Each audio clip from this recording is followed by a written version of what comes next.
Shalom, sahabat PKLU yang diberkati Tuhan.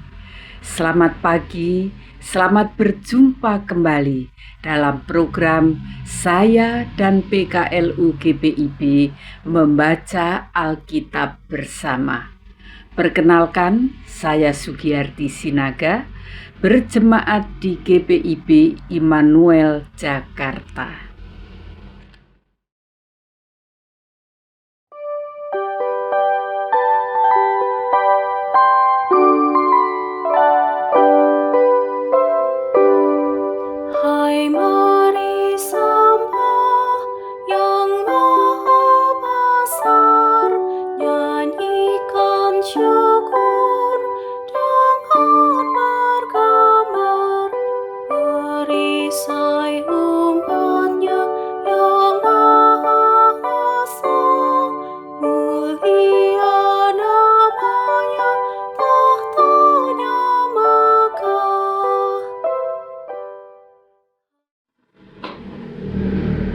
Pagi ini kita akan membaca Alkitab sesuai dengan Sabda Bina Umat hari Senin tanggal 15 Januari tahun 2024.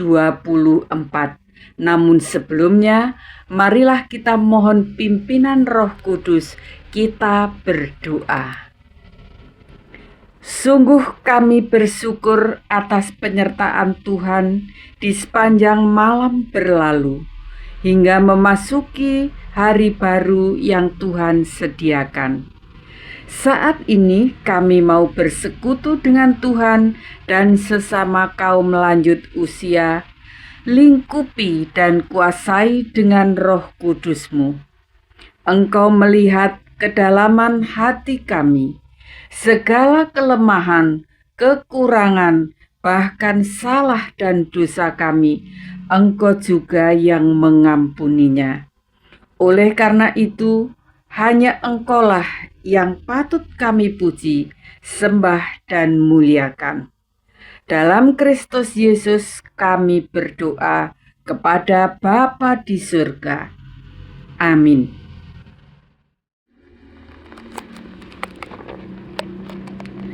Pembacaan Alkitab dari Injil Matius pasal 9 ayat 9 sampai dengan ayat yang ke-13 yang menyatakan, setelah Yesus pergi dari situ, ia melihat seorang yang bernama Matius duduk di rumah cukai, lalu ia berkata kepadanya, "Ikutlah aku." Maka berdirilah Matius lalu mengikut dia. Kemudian ketika Yesus makan di rumah Matius, datanglah banyak pemungut cukai dan orang berdosa dan makan bersama-sama dengan dia dan murid-muridnya. Pada waktu orang Farisi melihat hal itu, berkatalah mereka kepada murid-murid Yesus, "Mengapa gurumu makan bersama-sama dengan pemungut cukai dan orang berdosa?" Yesus mendengarnya dan berkata, "Bukan orang sehat yang memerlukan tabib, tetapi orang sakit. Jadi, pergilah dan pelajarilah arti firman ini. Yang ku kehendaki ialah belas kasihan, bukan persembahan.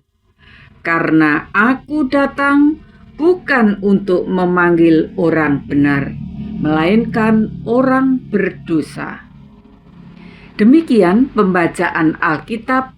Terpujilah Kristus. Haleluya.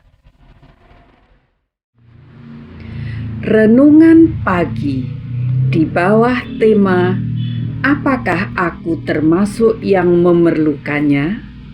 Sebagai nats pembimbing dari ayat yang ke-12, Yesus mendengarnya dan berkata, "Bukan orang sehat yang memerlukan tabib, tetapi orang sakit."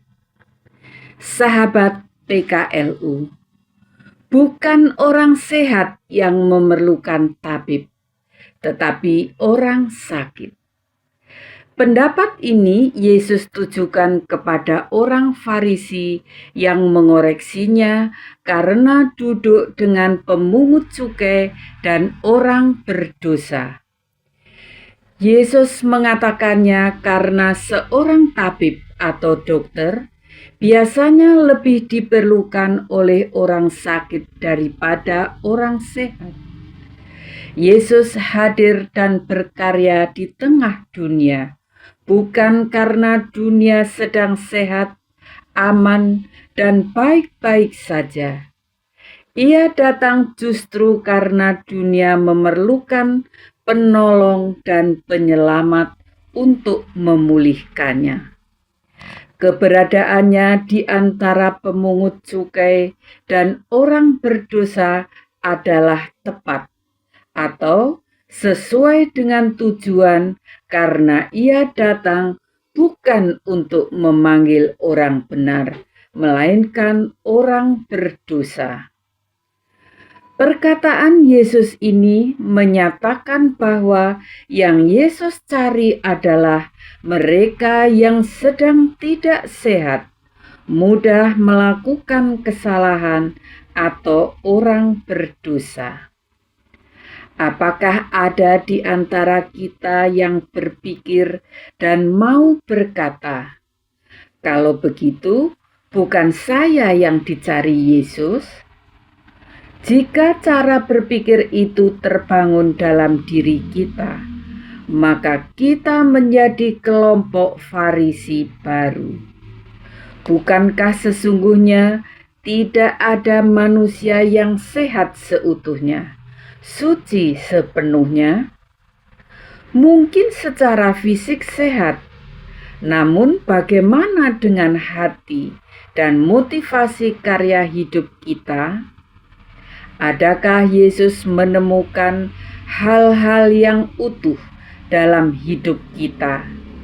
Ataukah Dia justru menemukan ketidakutuhan antara kemurnian hati dan perbuatan yang nampaknya baik? Bisa saja semua orang melihat hal baik dalam diri kita. Namun Yesus yang mengetahui kedalaman hati berkata, "Kamu sedang melakukan yang tidak baik."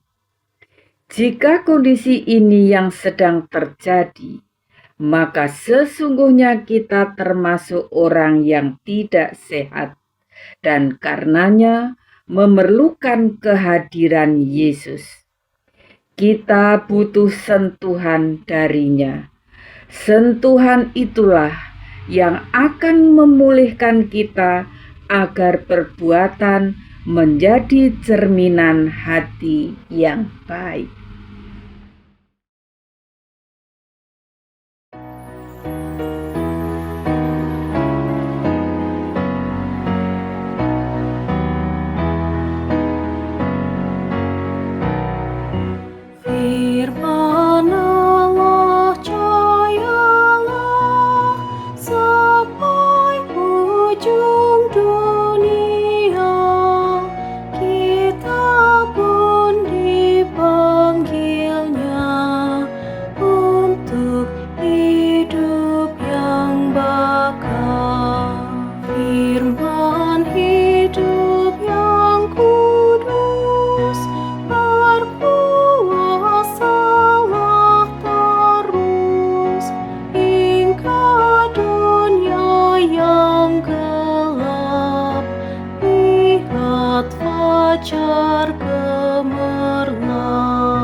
Kita akan mengakhiri renungan pagi ini.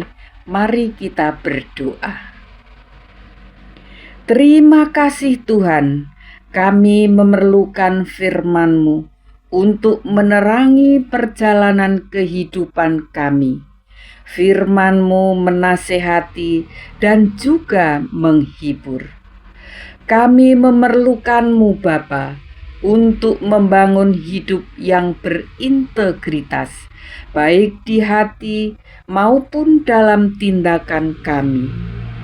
Dalam kesempatan ini, kami mendoakan Dewan PKLU GPIB yang saat ini tengah menyelesaikan realisasi program kerja dan anggaran tahun 2023-2024. Selanjutnya, menyusun program kerja dan anggaran yang baru. Kiranya Tuhan menolong dan memberkati dalam karya dan pelayanannya.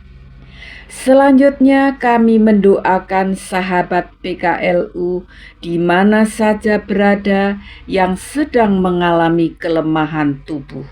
Kiranya Tuhan berikan kekuatan dan pemulihan kesehatannya.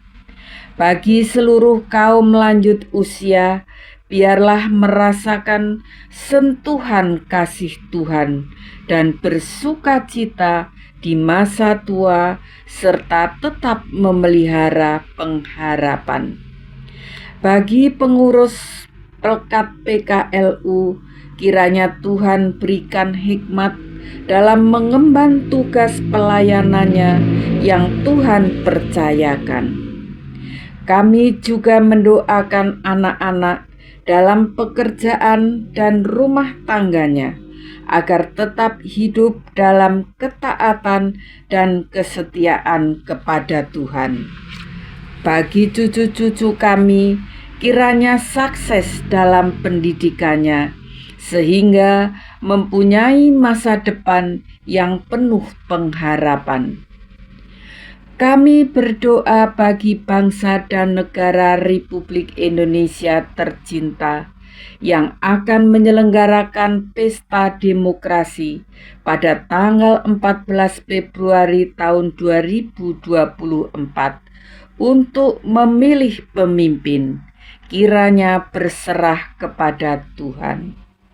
Teristimewa bagi para penyelenggara negara dapat menciptakan suasana kondusif, aman, tentram, dan damai sejahtera, sehingga bagi umat Kristiani yang merayakan Natal dan menyambut Tahun Baru merasakan sukacita dan kenyamanannya.